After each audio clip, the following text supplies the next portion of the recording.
Olá, hoje é dia 9 de junho, uma terça-feira. Eu sou o Alex Agostini, economista-chefe da Outrating, e hoje nós vamos falar de moeda, vamos falar do dólar, né? O dólar que na última semana perdeu valor frente às demais moedas. Então nós vamos entender um pouquinho essa gangorra do dólar, né? Para a gente tentar enxergar se isso é uma tendência ou não. Mas antes de falar do dólar, a gente precisa entender que o dólar ele virou um ativo financeiro. Ele deixou de ser simplesmente moeda. Vamos lembrar que moeda ela tem pelo menos 4 funções, né? Ela serve como meio de troca, como unidade de valor, como reserva de valor e como meio de pagamento diferido. Então, o que vem a ser isso? Bom, unidade de troca. No passado, você não tinha uma referência de moeda. Eu te dou 2 cadeiras, você me dá uma mesa, né? Não tinha uma relação, um valor como unidade de troca. Agora você já sabe, olha, eu te dou R$ 500, você me dá 2 cadeiras, ou R$ 500, uma mesa, né? Como unidade de valor. Então, quando você vai, por exemplo, a um supermercado, qual é o valor do álcool em gel, né, que está na moda? Qual é o valor do álcool em gel? Então, isso é unidade de valor. Bom, reserva de valor. Reserva de valor é tudo aquilo que mede, por exemplo, a riqueza. Riqueza de um país, de um estado, de um bairro, de uma nação, ou mesmo de uma pessoa como nós. Ou seja, ao final de um ano, você avalia quanto você teve de receitas, seja renda primária, por meio da sua atividade profissional, ou renda secundária, seja por meio de retorno de investimentos, aluguel de imóveis. Então, ao final de um período, você vê qual é o tamanho da sua riqueza. Então, nós temos a reserva de valor. E hoje, um pagamento, tem um pouco de discussão sobre essa função da moeda, que é a moeda legal, ou seja, está na lei como forma de pagamento, e também como pagamento diferido. O que significa exatamente o diferido? Bom, você faz um acordo com alguém, né, no momento X, então você ofere um valor. Por exemplo, hoje você faz um contrato com uma pessoa para pagar $1.000 e a cotação do dólar está R$ 4,70. Então você deve para essa pessoa R$ 4.700. Passado um ano, 6 meses, enfim, algum período, passou o período, vocês vão fazer a atualização e honrar o compromisso. E aí vocês viram que a cotação subiu, por exemplo, para R$ 4,90, como está agora. Então você deve R$ 4.900. Ou seja, $1.000 no tempo, mas saiu de R$ 4.700 para R$ 4.900 a sua dívida. Ou seja, o valor diferido no tempo. E por que eu quis explicar, então, fazer essa introdução básica? Porque nós vimos recentemente, aqui no Brasil, no período da pandemia, vamos lembrar, a pandemia foi declarada no dia 11 de março. No dia 12 de março, a cotação do real frente ao dólar estava em R$ 4,74. E nós vimos que um mês depois, dia 14 de maio, 2 meses depois, dia 14 de maio, ela bateu seu maior nível histórico, R$ 5,93 em relação ao dólar. Era isso que estava valendo a moeda brasileira. Mas foi uma desvalorização muito forte de todas as moedas no mundo, porque estávamos ali no ápice da pandemia, tinha uma preocupação muito grande do que iria acontecer com o mundo, grandes incertezas ainda existem agora, mas naquele momento tinha uma incerteza muito maior, e aí teve a desvalorização das moedas, e claro, o real não ficou fora disso.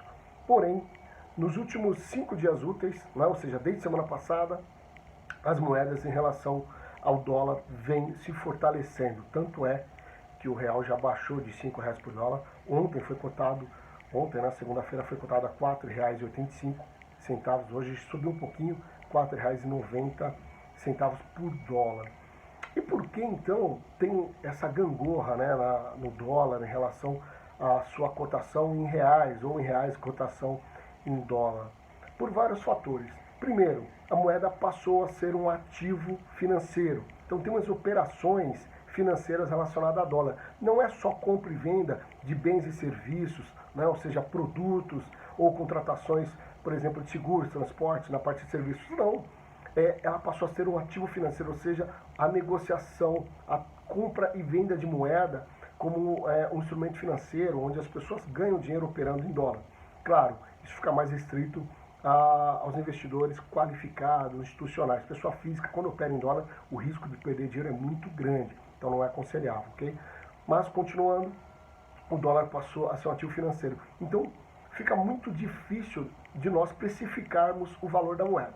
O valor da moeda, no caso, antes de a gente ter uma globalização financeira, como era feito? Nós olhávamos quanto tem em moeda aqui no país, qual era o valor da demanda, e aí o preço ia se ajustando conforme a oferta e a demanda, como qualquer outro preço de produto, tá certo? Conforme a oferta vai variando o preço, conforme a demanda também. Pois bem, com a globalização financeira, virou um ativo financeiro, então tem uma parte de formação do preço do dólar que é desconhecido. Por quê? Porque depende das expectativas futuras dos investidores. E aí, o que acontece? O investidor hoje, ele olha e tem uma incerteza muito grande em relação ao futuro. Por que então, nas últimas semanas, reduziram bastante a cotação da moeda? Primeiro, porque os investidores olharam e viram o seguinte: os bancos centrais estão colocando muito dinheiro no mercado para ajudar a ressuscitar as economias, seja na Europa, nos Estados Unidos ou na Ásia e aqui no Brasil também. Só para lembrar, nos Estados Unidos, ontem foi alterado as linhas de crédito para as empresas, reduziu o valor mínimo de 250 mil dólares de ajuda, né, de financiamento para as empresas, e o teto era 300 milhões de dólares, passou para 400 milhões de dólares, ou seja, ampliou o range, né, de onde que eles vão atuar ajudando as empresas. Então todo esse esforço coloca muito dinheiro na economia, e aí a gente sabe, quanto mais oferta de dinheiro, menor é o preço da moeda. Então isso está acontecendo no mundo inteiro, não é só o real que está se valorizando frente ao dólar. Todas as moedas se valorizaram nesses últimos dias. O que de estruturalmente mudou? Nada. Não é? A gente continua, pelo menos aqui no Brasil, no meio da pandemia, nós temos uma expectativa de queda do PIB muito forte, a taxa de juros aqui no Brasil vai continuar caindo, ou seja, os nossos fundamentos não mudaram. Não é? De semana passada para cá continua o mesmo.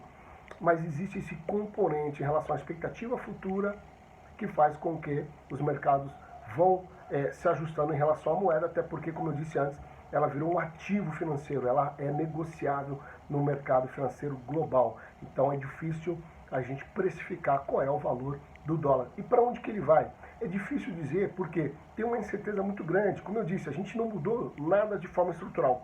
Mudou-se sim as expectativas. Por exemplo, a Bolsa de Valores vai chegar a quase 100 mil pontos na semana, muito provavelmente.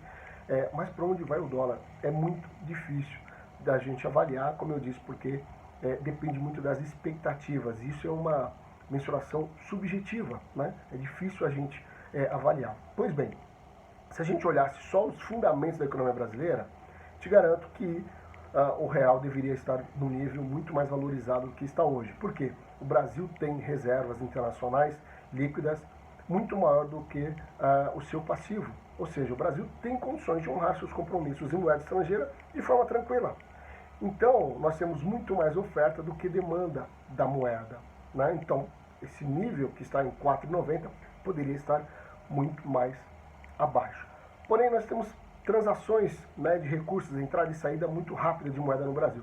Só para lembrar, no último dia 4 de junho, entrou no Brasil 670 milhões de reais de investidores internacionais. Trouxeram dólares, trocaram por reais. Então aumentou a expectativa e a confiança dos investidores internacionais aqui no Brasil, pelo menos por enquanto. Eles viram algumas oportunidades. Então aumentou a entrada, aumentou a oferta de moeda, caiu o preço.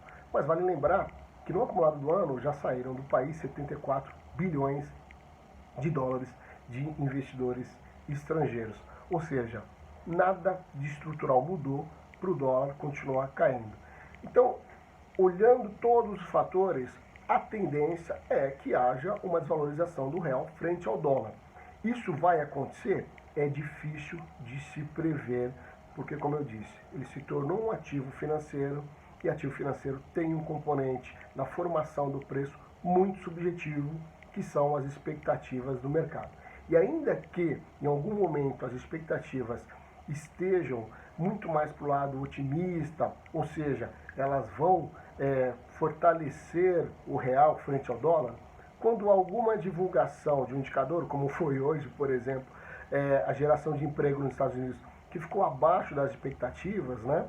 Aí o mercado fica mais pessimista. Tudo mudou por conta de um indicador. E aí as relações se alteram. Só para você ver como é muito sensível o mercado de moedas global.